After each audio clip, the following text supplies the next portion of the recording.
And we are live. Welcome back, everybody, to Beyond the Tool Belt, episode 293. I am your host, Cobb-Backer. Thank you for joining us on this Wednesday edition. We will be back after our short intro from our sponsors.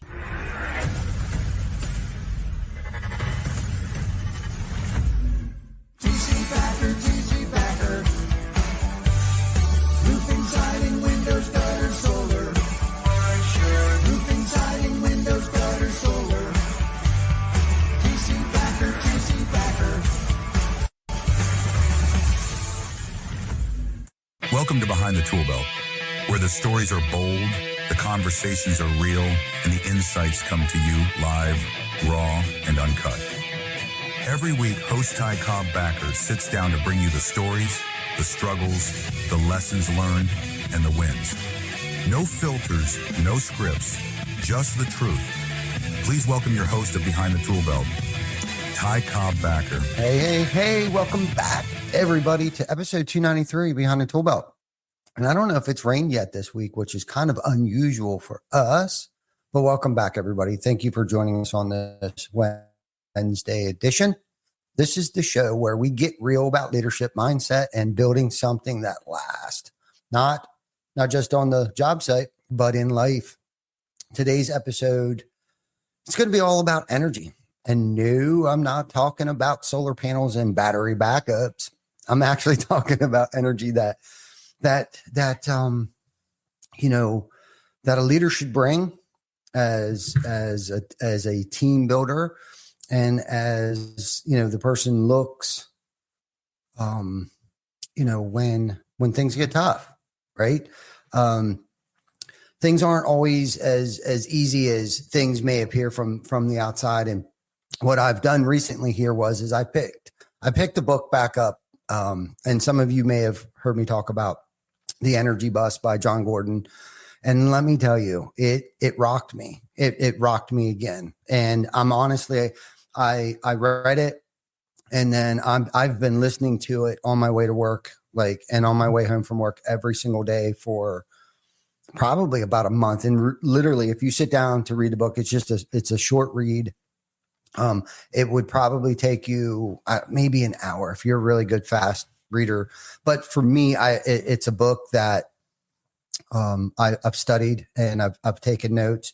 And I thought today I would break those notes out of the archives. And as I've been reviewing those notes over the past several weeks, I've added my own little interpretations of certain things. And by all means, I'm not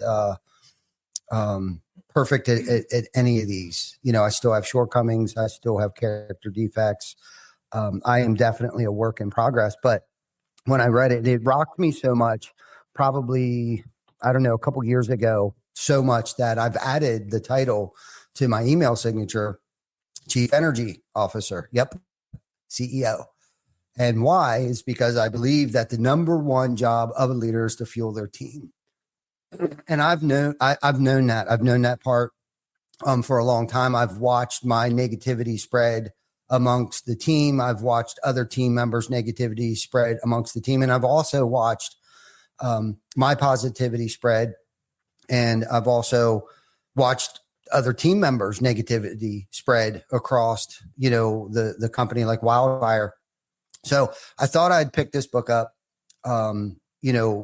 because it kind of was the playbook for me doing just that, bringing back the energy, so because today I'm hopping back on the energy bus, right? I'm going to break down the 10 rules, my interpretation of the 10 rules, and share how they've hit home for me, and give, practical ways to put this type of mindset into play, and how I've tried to apply it. And again, I've not been perfect at any of this. And again, by me, reviewing, a couple of these things that I've learned along the way, it's a reminder for me as well that I need to practice these principles pretty much, in all my affairs, whether it's on the roof, whether it's in the truck, whether it's at the dinner table. I need to practice some of these principles. And, in the book, it doesn't necessarily have broken out, rule number 1, Rule number 2. So you kind of gotta listen, you gotta pay attention, and you gotta jot things down like I do. I study books right now. I'm also studying a book right now by Philip Hum. Now, I don't think he has any Audible stuff, but it is the storytelling for business, and it is so good. And again, it's a short read, but the importance of the story behind the business, having and discussing relatable stories about you, about projects to the homeowner, to your team, and how you can articulate your message better through storytelling sometimes, because people can relate to stories, right? Like they may have experienced something like that where it kind of just resonates really well with them. So anyhow, reading has been one of the biggest, probably game changers in my personal and professional career that I've ever done, whether it was, self-help improvement, stuff that, and it always seems like there's 12 steps, there's 12 rules, there's 10 steps, there's 7 pillars, there's these guidelines, and I was actually going to discuss, some of them today because I was on the horn with Brian Good earlier this morning. And I was like, all right, man, I got to get wrapped up here because I need to finalize what it is that, we're going to discuss over the podcast today. And I said to Brian, I was like, what do you want? What do you want me to, what would you like me to talk about today? And the first thing that came out of his mouth, and thank goodness and God bless Brian, he was like, I love it when I hear you talk about leadership.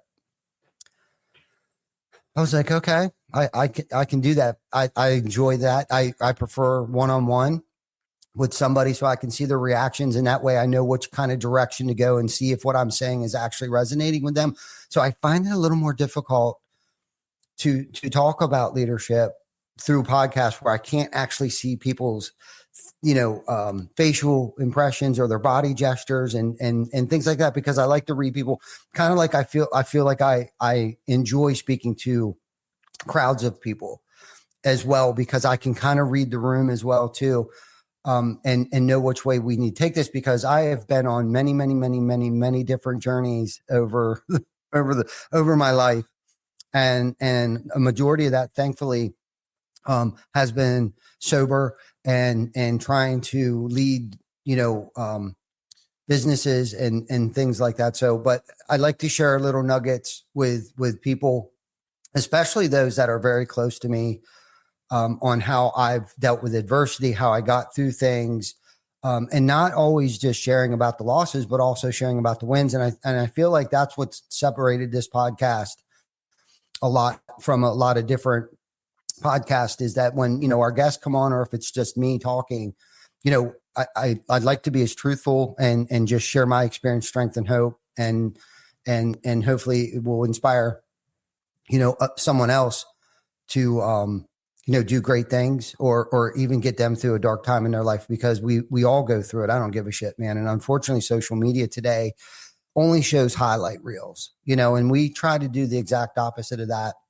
here, and continuously personally improving myself, and in hopes that by me focusing on that, I can improve the quality of somebody else's life. So anyhow, the 10 rules for the ride of your life on the energy bus. So anyhow, rule number 1, and it's very simple. It's that you're the driver of the bus. And I think we all know that, right? We all were the driver of our bus. We're the driver of our destination. If we tell ourselves something that we can't do something, we're not going to do it. It's not going to happen, because you continuously tell yourself that we're not going to do something, right? But if you tell yourself that I'm going to do this, I can do this, the power of positive thinking is amazing. I mean, it is, and of course I've been fueled up too by others telling me that I can't do something. You know what I mean? But I think you can also allow that to affect you in a negative way as well. And you'll start telling yourself, if you hear it enough, that you're a piece of shit and you're going to be nothing, you start thinking that, unfortunately. Right. And that's why it's important to surround yourself around positive people, and take ownership of your life, take ownership of your leadership, and no one else is steering this for you. Right. just because of outside circumstances shouldn't necessarily affect how you feel. Okay. And I recently got to practice that, right? Like, yep, shit's on fire over here. Right. And I think that's the difference between a good leadership and poor leadership, is that I can sit in the middle of the fire, the burning house, right, and calmly sit there while everything is on fire around me. While, right, there's other people who are freaking the fuck out and running for the hills, right? But being able to take a step back, take a deep breath, and focus on, right, obviously how to put the fire out, but to elaborate more on that analogy, but also, usually it's not everything. It's not your complete world. It's not your entire world. Yes, let's just say my house burnt down. Okay. That one, first and foremost, that is a thing. Okay. It's just a thing, right? Yep. I might lose some possessions in my house, but the important thing is that I didn't die. The important thing is that my family's not injured. The important thing is that we'll be able to probably afford another house because we have insurance on the house today.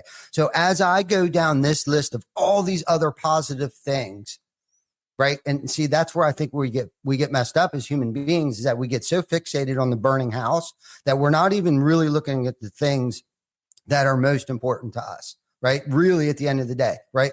My family's healthy. I'm healthy. Eventually we'll find another place to live. I'm sure people will step in and help us. And those people, right, the first ones that show up to make sure that we're okay, that is who's important. Those are the ones that we need to be grateful for. Those are the people that we know that no matter what will show up when the house is on fire. And recently we kind of got to experience something like that, where the house, not necessarily, and I know that sounds pretty devastating to a lot of people, but okay, so that's 5%. The 95% of everything else that has gone well, that is going well, that's going to go well, right? Typically when that happens to us, when we feel like it's happening to, it's actually happening for us. Because typically when something like that happens, you end up with, like, instead of like a single story ranch, now you end up with, like, that 1,700 square feet. Now you end up with, like, I don't know how or why this works this way. You end up with like a 4,000 2-story house with like a 5-car garage. Like, that is just how, and even you don't even see it. And you're going to bitch probably. If you're anything like I am, you're going to bitch because it's too big, or it's 5 minutes further away from work, or you're going to point out like every single flaw, right? Or let's say it's even smaller, right? At first we're like, oh, it's smaller. It doesn't have enough bedrooms. And it's like, dude, I was just blessed with a gift from the universe with another house that somebody probably gave me. They had an extra house. And I know that's kind of far-fetched, but I'm just saying it always seems to like work out. Maybe not the way that I think it should work out. And that's the problem, is it's the 6 inches between my ears that screws up all that energy. And getting back to why I put that in my signature is because I email a lot today, more than I probably ever have before.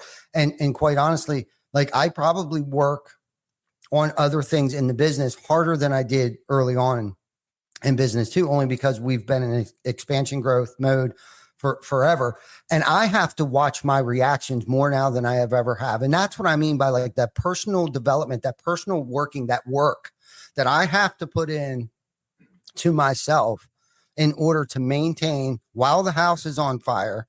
Okay. And have a clear direction and be as decisive as I possibly can be. So that's rule number 1. You're the driver of your bus. Rule number 2 is desire, vision, focus. Move your bus in the right direction, right? Get clear on the goals and obsess. I can't express that enough. Obsess over your goals. Okay. I think where most people get hemmed up is like that first sign of pain, that first sign of growth, right? Which is pain. Through pain comes growth. Can't have growth without pain. I'm sorry, kiddos. I am sorry. My body hurts so freaking bad right now that I honestly felt like I had the flu. Okay. And why I'm bringing that up is because I've been pushing myself so terribly hard, because there's something wrong with the 6 inches between my ears that I thought at the end of this Fearless 44 that I was going to look like a 32-year-old rip shit brick house. Like, I don't know what I was thinking, but so I'm pushed. We're getting down to it, getting down to the wire here. I think we got 4 or 5 days left, right? So I'm pushing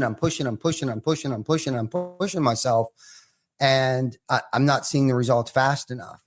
Okay. But I do know with my biceps, my triceps, and as sore as they are right now, I know through that pain, there's going to be growth.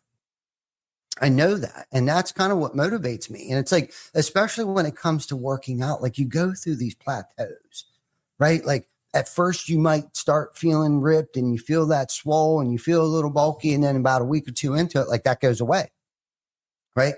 Like you stop seeing that swole goes away. And it's like a lot of people don't know how to handle that situation, right? It's got, okay, so now it's time for me to bump my weights up. It's time for me to hit that muscle from a different direction. That means do I do skull crushers? Do I have to do curls? Which way am I holding the curl? Right? Am I holding it flat? Am I bringing it this way? And a lot of people don't know that you have 3 heads, right? You got, the brachialis, the whatever, but there's 3 heads on your arm that form and give you the shape and the size of your arms. Well, you got to work on all 3 of them. You can't just continuously do hammer curls like this. You got to switch it up. Sometimes you got to do preacher curls. Sometimes you have to do incline curls, right? Just to hit it somehow, some way differently, right? So you do some more research, right? Maybe you ask somebody that's been doing it a lot longer than you, right? Just so you don't give up. But again, some people, most people, myself included, I start feeling that. I start experiencing that little bit of that pain. Okay. That obsession starts to go away. It's like, oh man, this is painful. I didn't realize it was going to require this much work to get through this, to lose 10 pounds, to create an empire, to buy a car, to afford a home, to whatever. And this, buying a house, dude, that shit's not easy. The paperwork, right? And they ask you the same questions over and over and over and over and over. Dealing with the bank and underwriters, like, I don't even think underwriters are real people. I think it's just an excuse that your banker uses just to stall shit and like because they went on vacation or whatever the case is. But dude, introduce me to this freaking underwriter, please, because I'll dot his I's and cross his freaking T's for him. But anyhow, I'm just saying, like it's a lot of work, and some people just don't have the energy, don't have the time, or whatever the stupid ass excuses that we tell ourselves on a day-to-day basis. Right? We got to grind through it. Right? Anything, man, I wish I could think of that, how that's saying anything worth fighting for is worth, I don't know, the pain, anything, whatever, but I'm sure, understand. So desire, vision, and focus, on which direction you want the bus to go, and obsess over it. You have to obsess over it. So, rule number 3 is fuel your ride with positive energy, right? Everything, energy is everything. Okay.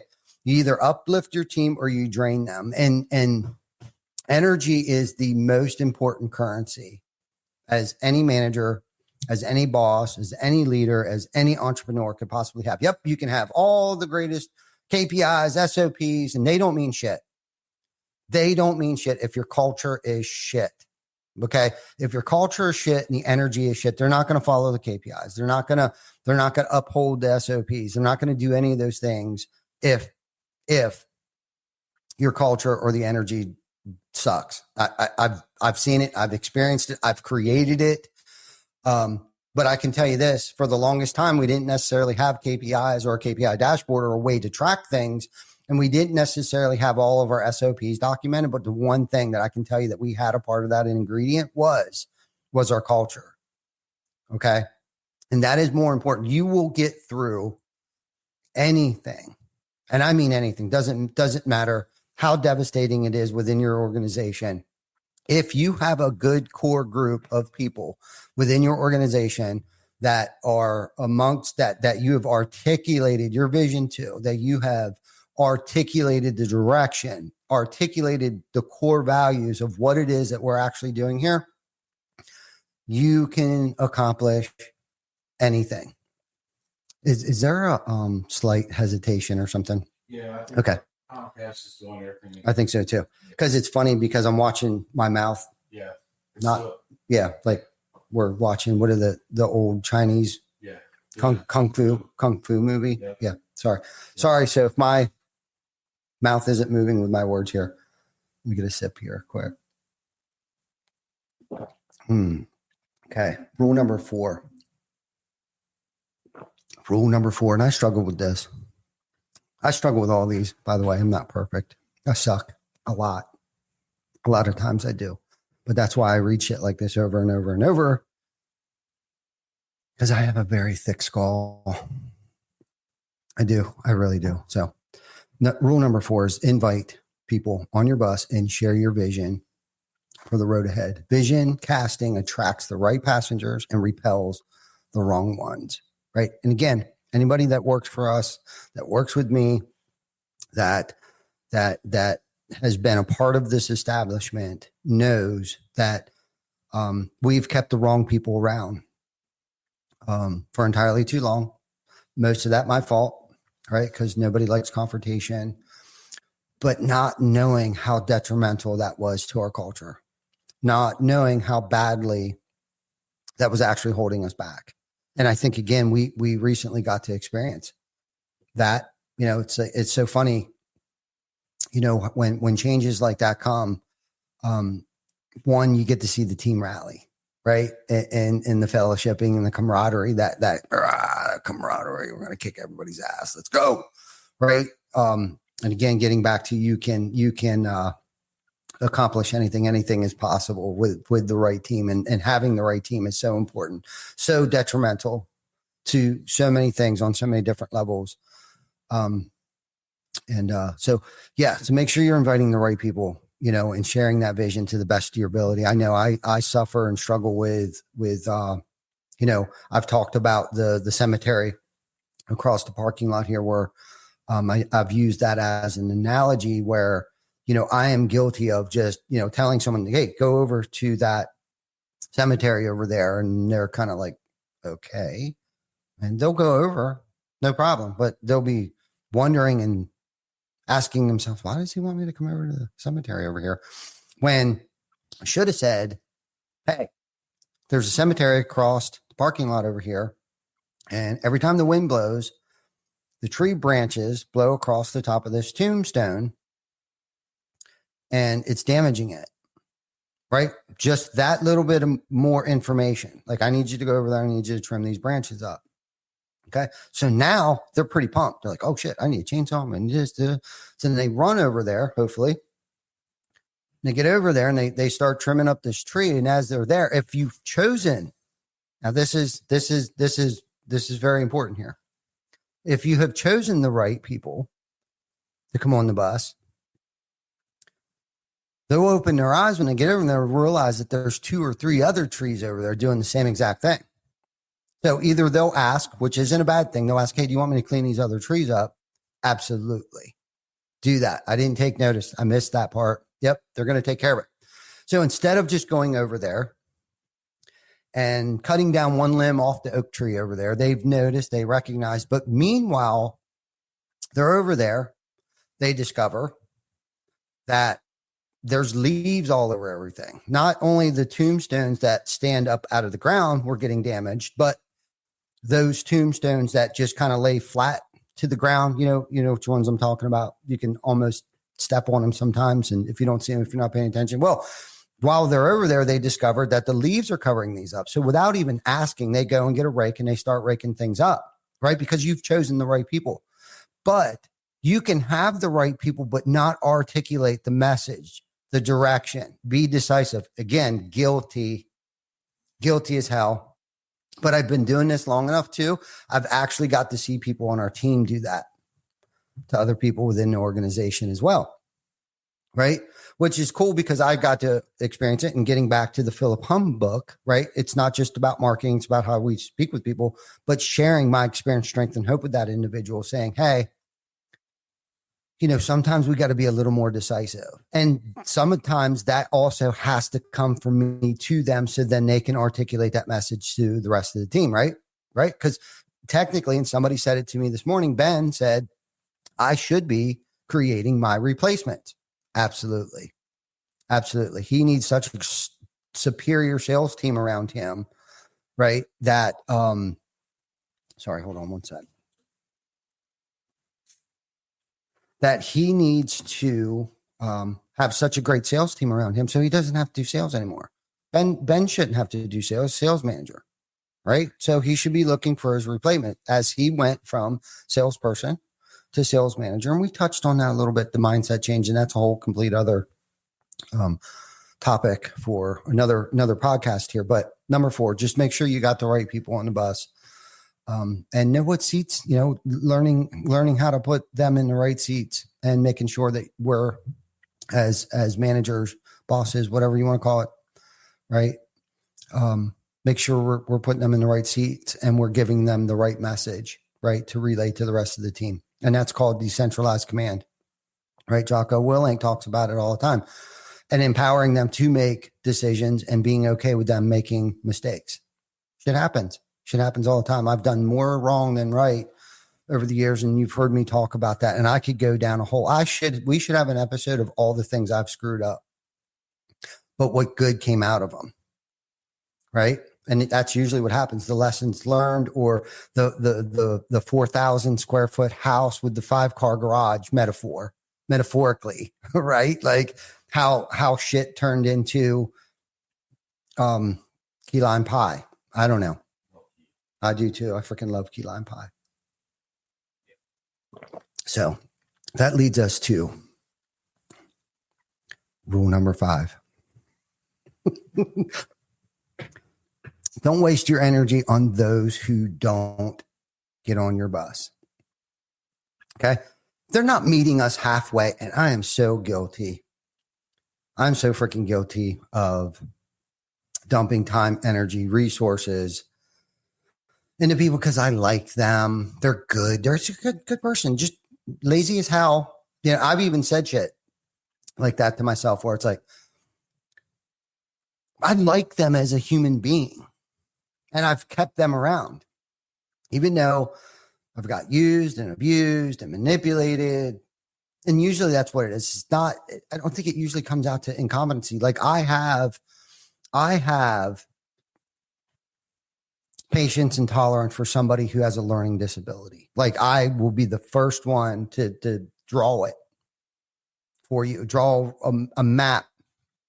But if they're not even willing to step up, if they're not even willing to pick up the book, if they're not even willing to open up the laptop, if they're not even willing to screw up, right?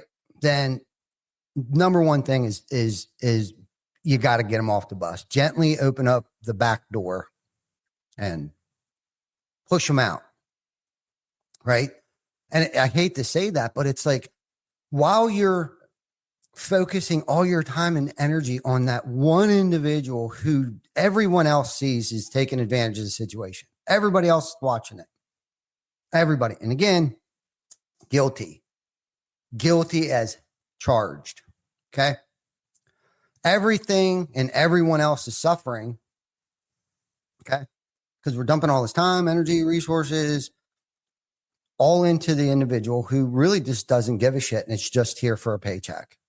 Right. And I would like to think people join us for more than just paycheck. Don't get me wrong. We all need to eat. We all need to feed our children. We all need to put shoes. School's coming. We got to go school shopping. We got to do all that stuff. Okay. Trust me. I get it. I got 3 kids, 3 grandchildren. Okay. Understood. Got it. We got to make money. But we shouldn't have to surround ourselves around a bunch of lazy people sucking the shit out of everything around us. Right? Particularly energy. Energy is such a resource that I don't think I think it's underrated, right? I think we need to talk more about, positive energy and how that affects and radiates, right? Just it radiates and it's contagious just as much. And it's easier than negative vibes. It is so much easier to be positive and have a positive outlook on things than it is to radiate negative energy. And it's like misery enjoys misery, company, right? Like it just that's just the way it is. So we can't let negativity and negative people, negative thoughts enter into our circle. I'm not saying it's not going to happen. And sometimes they don't slip through the cracks, because it has, and it will continue to happen. But now that we're more aware of it, that's, I think, half the battle is us figuring out. And again, we've talked about this. My New Year's resolution this year was, and I still am, right? Removing negative, non-conducive people, places, things, and situation. My goal wasn't to set more goals and stack shit on top of shit and break all these little mini promises to myself, so then I feel like even more shit. No, I'm done with that cycle. I'm breaking the cycle. And one of my resolutions was to stop stuffing, which sometimes steps on people's toes. And sometimes it gets uncomfortable. You know what? I don't give a shit, because I'm carrying this shit around, and I know what's going to happen. If I don't say something now, I'd rather step on your toes now than step on your grave later. So let's just get out of the way. Let's clear the air and move on. Right? I love you. Still love you, but this bothers me. Sometimes it's that simple. Or articulate a story into it. Like, hey, one time I was in a position like you were, and I worked for an asshole just like you or like me, and I had to deal with some blah, blah, blah, whatever the case might be. Right? You can figure it out. We're all a bunch of manipulators and salesmen and women out there. I'm sure we can figure it out somehow. So rule number 6, and this is something I haven't done, and I've been meaning to do this, is post a sign that says no energy vampires allowed. Quit sucking the life out of all the rest of us, please. Right? Let's stop doing that. Protect our team's energy, protect your own energy, right? By calling out toxic behaviors. Right? If there's someone toxic, like, dude, we got to call that shit out. I think there was a situation over at the shop this morning or last night. It's like, you know what? Deal with it. Like, call that shit out. Like, you don't have to do it in front of everybody, but pull them in. Like, look, dude, we don't need that shit. Like, you're still acting like you want to be a part of the problem. Right? You are a part of the problem. Like, did you come to me with any form of solution whatsoever? Or are you just going to sit there and bitch about it and talk shit and stab everybody in the back about it? Or are you actually going to step up and be a part of the solution? Right? And it sucks when you get sucked into that negative vibe. And listen, a lot of times it's really hard to get out of it. It's really hard. It almost seems like it's the easier thing to do, but man, I've been there. I did that. I've allowed it to affect my health, my eating habits, my exercise. Like, it affects every aspect. Negativity affects every aspect of your life, If you don't wake up, right? I'm not saying I wake up and I feel like woohoo and all chipper and stuff like that. I wake up and my shit is sore, right? I'm sore. It takes me a minute. It takes, but I've gotten into some better habits where it doesn't take me as long to start focusing on the positive things. And I think what happens is, as individuals, overstuffing things over so many years and decades, right? Like, we have our only, I don't even want to say option or resource, but to wake up in a negative light. It's like, I almost feel like we haven't put ourselves in enough positive situations for us to wake up in a positive mood, because I think just waking up in general, I think we all enjoy just sleeping and relaxing and resting and things like that. So, I stopped using an alarm clock. I don't know, 1.5 years, 2 years ago. Man, I used to set like 2, 3, 4, 5 alarm clocks, man. And I swear to you, man, I'd wake up pissed off. I don't give a shit. It would just piss me off. Like, it would, not that I wouldn't get over it, but it took me a hell of a lot longer. So I get up at the same time every day on Saturdays, Sundays. Doesn't matter. I've been doing it for decades. So why do I need to act like a child still in school? Right? Unless I'm doing things in the evening that I shouldn't be doing, staying up too late, all those things. But if you're a professional and in a professional atmosphere, you probably shouldn't be out doing things that you shouldn't be doing, where you still have to come home and set an alarm clock. I don't know. Just my personal thoughts on that. And if you're trying to really do big things, right? You got to get up before the sun gets up, right? You got to get up before everybody else gets up. That's just one thing I've always lived by. And early bird gets the worm, So anyhow, again, food for thought. Rule number 7 is enthusiasm attracts more passengers and energizes them during the ride. I think we pretty much covered a lot of that stuff, right?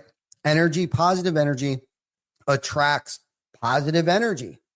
I mean, it's really a no-brainer, and honestly, I feel like the book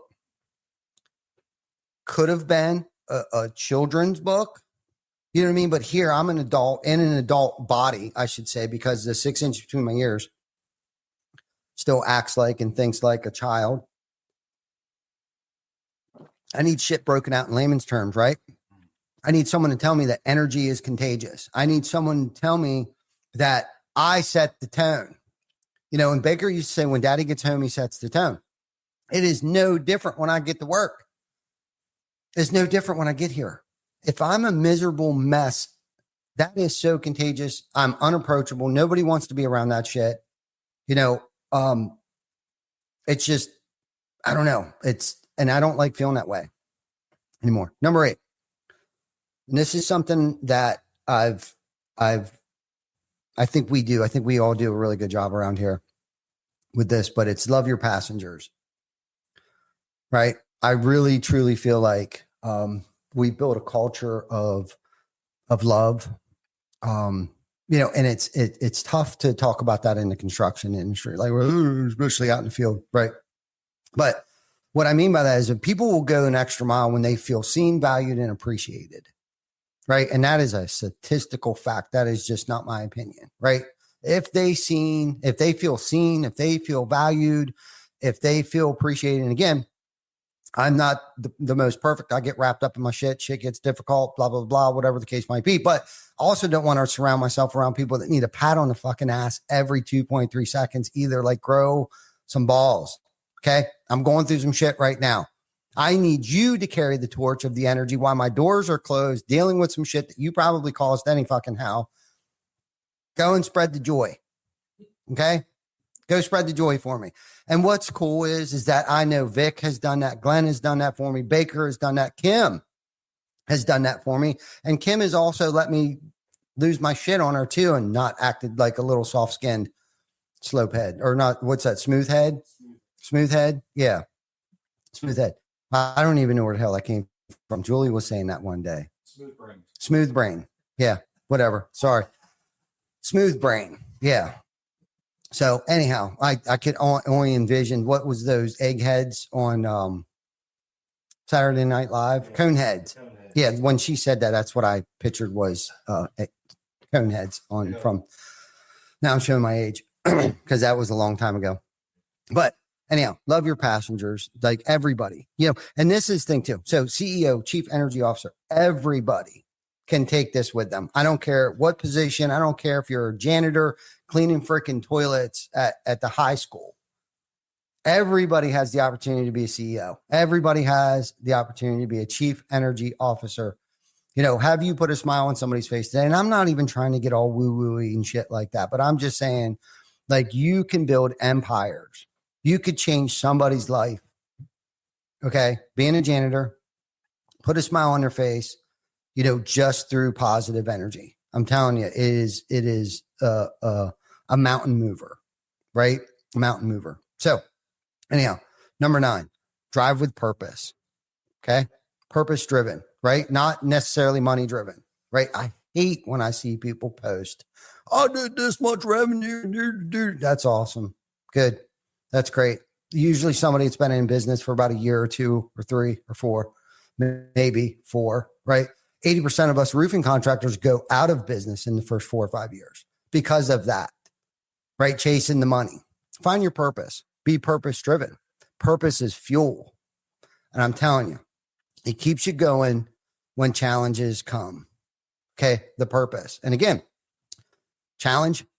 Somebody asked me, how do you do it? How do you get through it? Well, I don't stay fixated on the 5%. I focus on the 95%, right? The 95. And don't sweat the small shit, right? Try not to. And again, every day I work on this. I am not perfect at it by no means. But again, here I am. I can hear myself through the headphones. I'm listening. I'm hearing myself say this shit. Okay. Anyhow, number 10. Last but not least, have fun and enjoy the ride. Right?